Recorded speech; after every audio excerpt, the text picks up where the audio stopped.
I was the only one who came to say goodbye to my wife.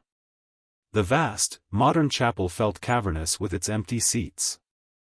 I stood alone next to Eleanor's sleek, bronze casket.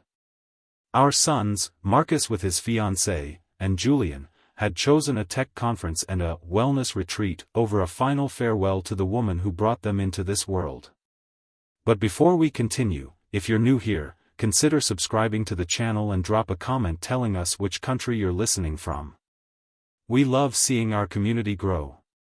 The funeral coordinator, a woman with a voice too gentle for the hollow room, kept glancing at the vacant space with palpable discomfort. It was a crisp, sunny Tuesday in Seattle, the kind of weather Eleanor would have called a liar for masking a sad day with such beauty. "Mr. Evans, shall we give it another moment?" she whispered, her phone discreetly in her hand. "No," I said, my voice steadier than my knees. Eleanor valued punctuality. The celebrant, who had never met my wife, began speaking in generic platitudes about a life well lived. I focused on the spray of orchids atop the casket, elegant, but impersonal. Eleanor would have rolled her eyes. She loved the wild, unruly sunflowers that grew by our old shed. I sat in the front row. The 3 empty seats beside me were a louder condemnation than any eulogy. Our 2 sons and Marcus's fiancée were absent.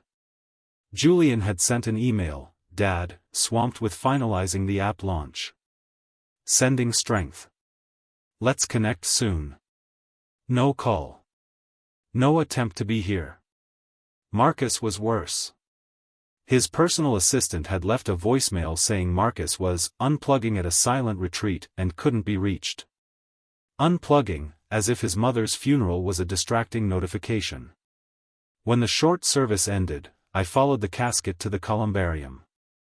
The breeze coming off the Puget Sound was cold, but I didn't shed a tear. Not because my heart wasn't broken, but because I had no tears left to give. Back in the minimalist apartment we downsized to, the silence was a physical presence.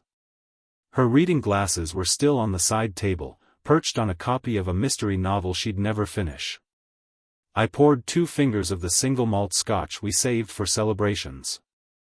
This wasn't one, but it felt necessary. Driven by a morbid curiosity, I opened my tablet and clicked on Julian's professional blog. He had posted a live update just an hour ago, right during the service. A glossy photo of him on a stage, microphone in hand, a triumphant grin. The headline read, "Crushing your Q4 goals. Nothing can stop the grind." I kept scrolling.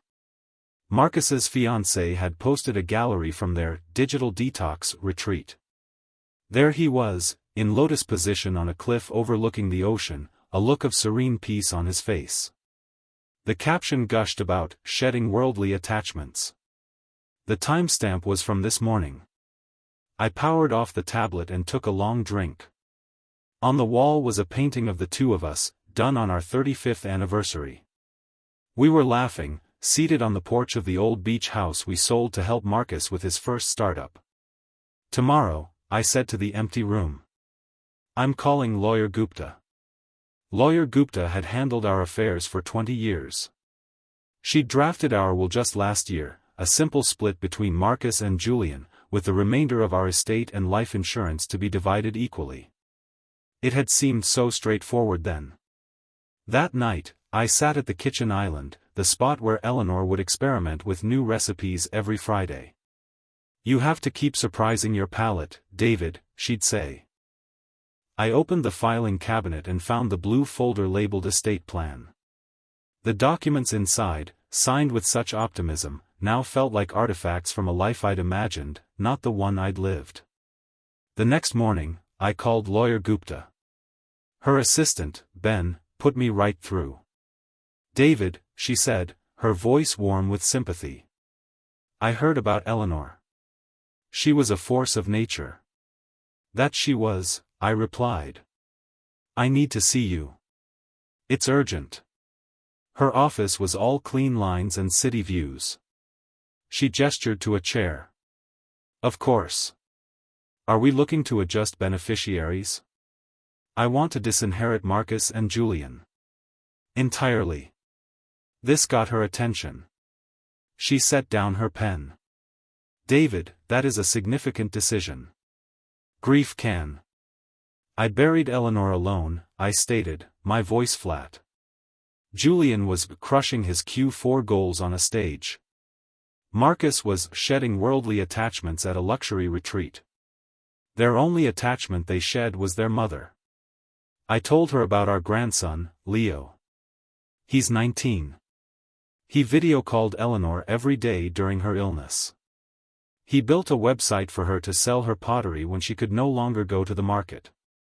He drove down every other weekend to take her to chemo when the boys were too busy. He is the only one who acted like family. Lawyer Gupta was silent for a moment.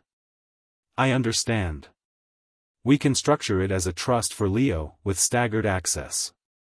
It will be legally sound, but they may contest it. Let them try, I said. Leaving her office, I didn't feel lighter, just resolved. It wasn't about punishment. It was about legacy.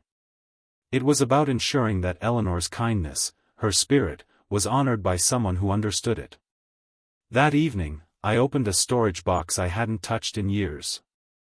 Inside were not just bank statements, but a ledger of my own enabling. The seed money for Julian's first failed social media platform. The bailout for Marcus's underwater mortgage. The constant drip feed of loans that were never repaid, each transaction a silent plea for their time, their presence. The phone rang. It was Leo. "Granddad," he said, his voice soft. I baked some of Grandma's banana bread. It's not as good, but, can I bring some over? I felt a crack in the dam of my composure. Of course, Leo. Please. The next day, he arrived, carrying a warm loaf and his laptop. We ate at the island, and he showed me his plans for community art workshops, inspired by Eleanor. He spoke with passion, not the frantic, greedy ambition of his father and uncle. I was thinking, he said hesitantly, of using Grandma's pottery designs. You know, to raise money for the local arts center. But I know that's her legacy, so. Do it, I said. It's exactly what she would have wanted. When Marcus and Julian found out, the storm arrived as predicted. Julian came first, talking about estate planning best practices and emotional decisions. Marcus called, his zen-like calm shattered, accusing me of using money to manipulate.